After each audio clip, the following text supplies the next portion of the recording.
Assalamualaikum warahmatullahi wabarakatuh. Berjumpa kembali dengan saya Asep Irfan Helmi dalam channel Bilik Hukum Perdata. Semoga pada pertemuan kali ini sahabat Bilik Hukum Perdata semuanya dalam keadaan sehat semua dan dapat menjalankan aktivitasnya kembali sebagaimana biasanya.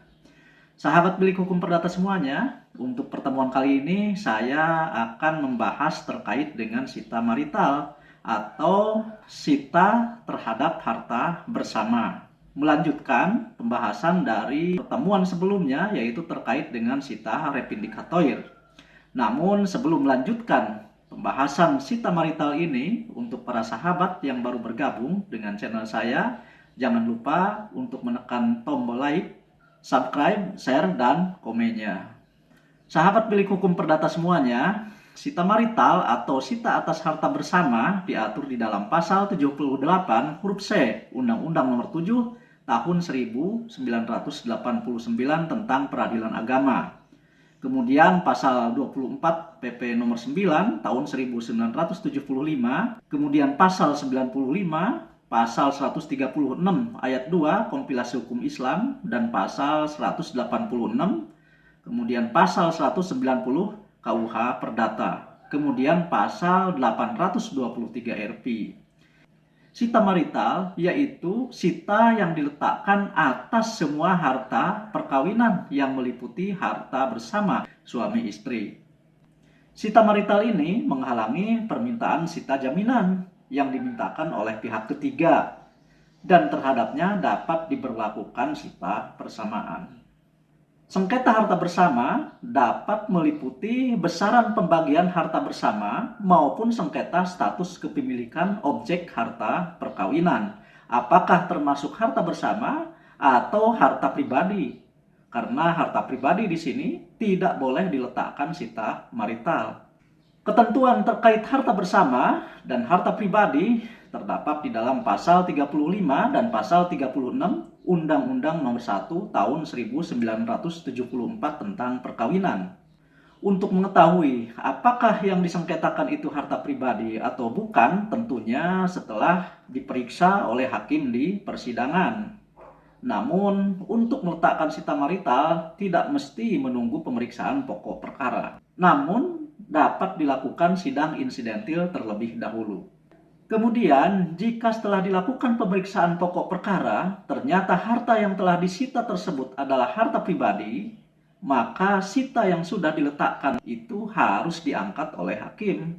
Sita marital ini memang lain dari sita konservatair yang diletakkan pada harta tergugat. Begitu juga lain dengan sita repindikatoir yang diletakkan terhadap harta penggugat yang dikuasai oleh tergugat.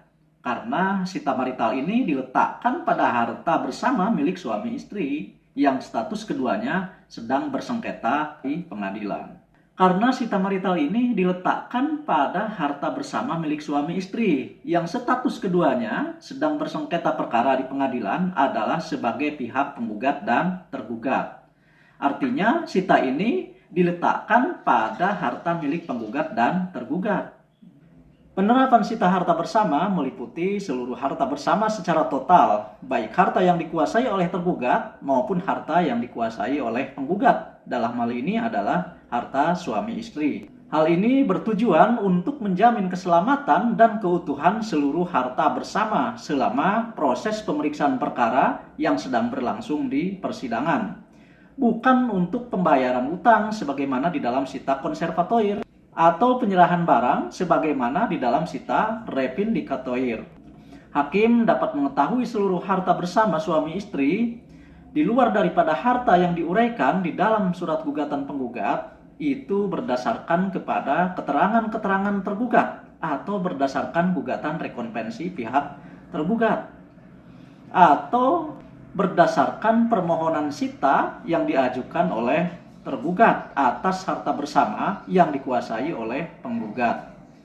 Bahkan hal yang lain dari sita ini, dari sita-sita yang lainnya, yaitu di dalam sita marital masih diperbolehkan untuk menjual harta bersama jika di antara suami istri dalam keadaan sulit dan mendesak. Kebolehan ini diatur di dalam ketentuan pasal 823 huruf H ayat 2 RP.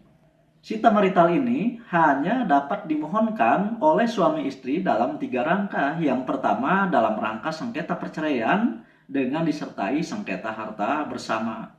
Ini artinya bahwa gugatan perceraian dikumulasi dengan gugatan harta bersama. Sengketa pembagian harta perkawinan yang digabungkan dengan gugatan perceraian, maka demi menjaga keamanan harta bersama tersebut pada saat proses perkaranya disidangkan, agar tidak dipindah tangankan atau dihilangkan atau dimusnahkan atau dijaminkan atau dirusak oleh salah satu pihak di antara penggugat dan tergugat, maka perlu diletakkan sita marital. Kedua, sita marital dimohonkan dalam rangka sengketa pembagian harta perkawinan. Sengketa pembagian harta perkawinan ini tentu terjadi setelah suami istri tersebut bercerai di pengadilan. Jika itu terjadi, maka demi menjaga keamanan harta bersama, agar tidak dipindah tangankan atau dihilangkan atau dimusnahkan atau dijaminkan atau dirusak oleh salah satu pihak di antara penggugat dan tergugat, yang dulunya adalah suami istri, maka perlu diletakkan sita marital. Ketiga, sita marital dimohonkan dalam rangka sengketa pengamanan harta perkawinan tanpa dibarengi gugatan perceraian. Tindakan ini dapat dilakukan apabila salah satu di antara suami atau istri melakukan perbuatan yang merugikan dan membahayakan harta bersama, seperti berjudi, kemudian penggunaan obat-obat terlarang, kemudian mabuk, boros, dan sebagainya. Ini diatur sebagaimana di dalam pasal 95 ayat 1 dan pasal 136 ayat 2 kompilasi hukum Islam, kemudian pasal 186 KUH Perdata. Demikian penjelasannya, kurang lebihnya mohon maaf. Wassalamualaikum warahmatullahi wabarakatuh.